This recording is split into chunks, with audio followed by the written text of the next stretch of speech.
So, friends, nandito na naman tayo. Gagawin natin yung ating pangalawang harvest ng ating mga ube. Kasi madami pa siya, friends. So, before that, kailangan ko muna kunin tong mga bunga. Yan, friends, ito. Kasi iipunin natin. Yan yung gagawin nating mga pagtanim ulit. Kasi ang dami niya, friends. Ayan, no. Matagal din sila tumubo ulit. So, itatanim ko to sa mga June pa kasi mga June pa yan sila. Kasi nilalagay ko lang sila, friends, sa gilid.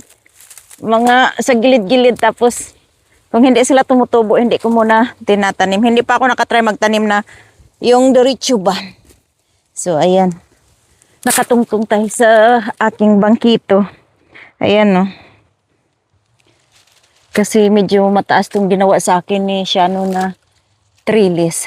Ang dami niya, friends. Hindi ko rin ito ikuha lahat. Yan. Mahuhulog lang din yan sila.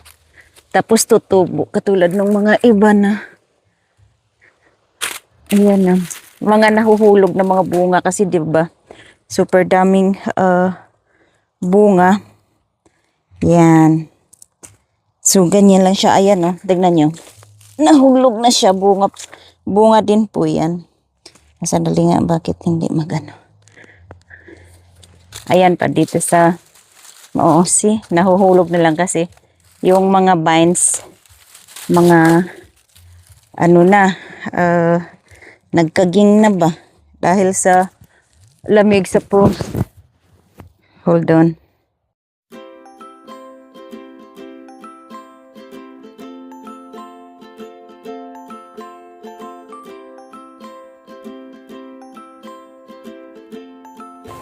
Ayan, friends, madami pa sila. Hindi ko na kinuha lahat, mahuhulog din naman yan. So, bakit yung liig ko tingala. Hintayin na lang natin yan sila magkanda hulog-hulog. Ayan. Ayun pa, madami. Tsaka, madami-dami na rin itong nakuha ko sa basket. Ayan. Kuha natin sa basket. So, ngayon naman, friends, ay umpisahan na natin magbungkal dyan sa mga yan, di ba dyan tayo nagkuha dati? Mga ilang puno din yung nabungkal ko, 5 ba yun? Yeah. Yan, so meron pa yan dyan sa mga nila, tabi-tabi. Yan yung bubungkalin natin or hahanapin natin. Dahil nandito yung kanyang puno. Andyan lang yan siya sa ilalim. Hindi nakita. Ayan. See? Ito. Hindi man siguro to mga kalakihan. Kaya see,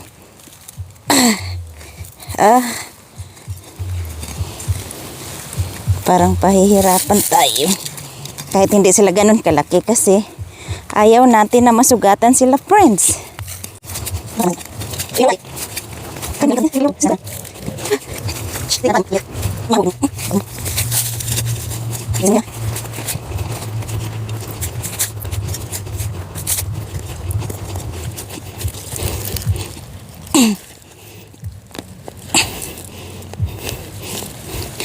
Kala mo talaga, friends, super laki niya.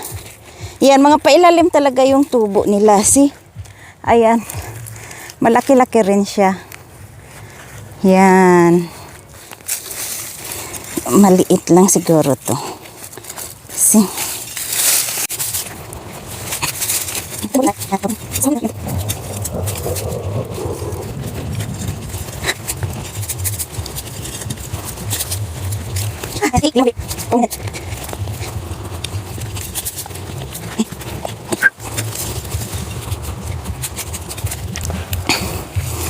Okay, andyan na siya, friends. Nagsanga-sanga sila.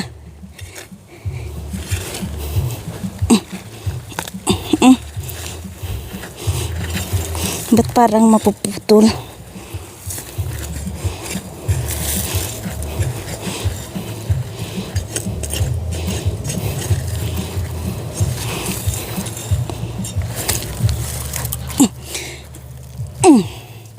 See? Madami sila nagsanga-sanga, friends. See? Yan, kita nyo. Nagsanga-sanga sila. 1, 2, 3, 4, 5 sanga. Yan.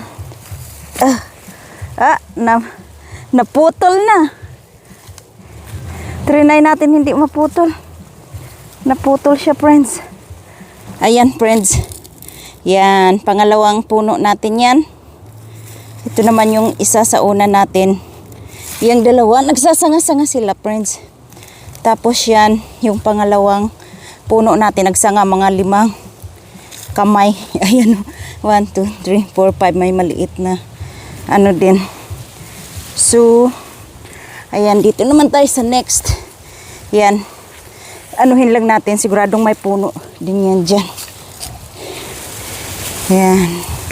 Ito, ayan. Nakikita ko na dito sa side na to. Ayan, no. Yan, ito yung parang may puno. So, nandyan siya.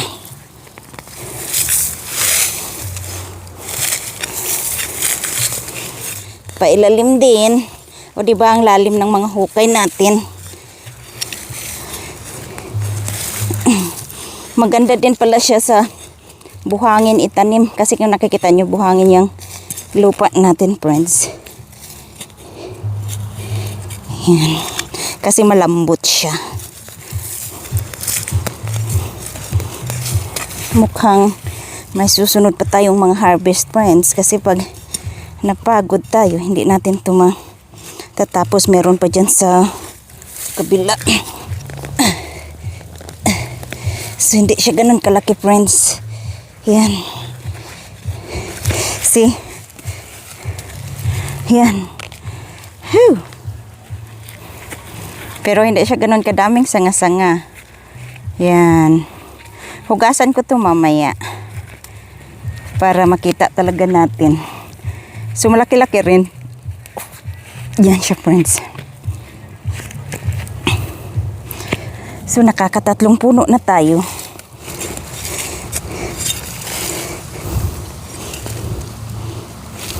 Na parang pahaba siya.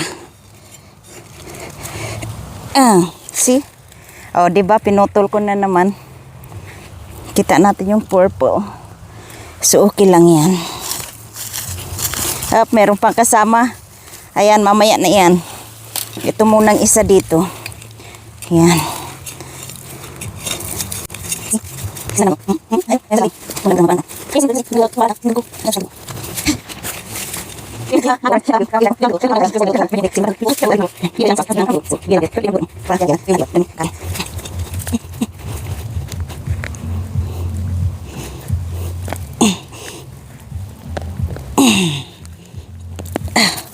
See?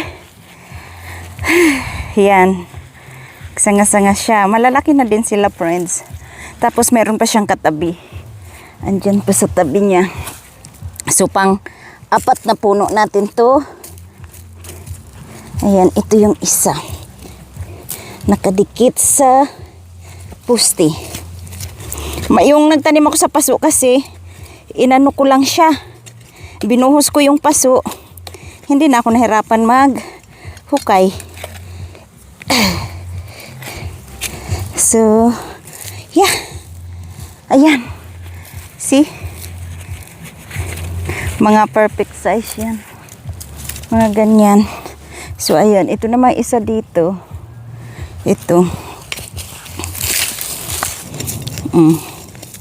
Ayan siya, oh. Yan. See? Parang dito meron ba? May sanga din siya dyan. Mabut na dun. See, ayan na siya, friends. Oops, ito malaki-laki din. Yan. See? It's like bang bang. Yan.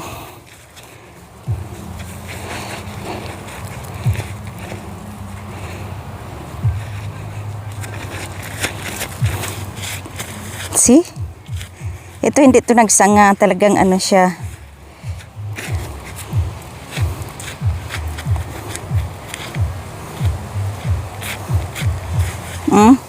Ito yata ang pinakamalaki. Yan. Okay. Dito sa street na yan. So, di ko alam kung meron pa. Okay, tapos na tayo sa linya na to.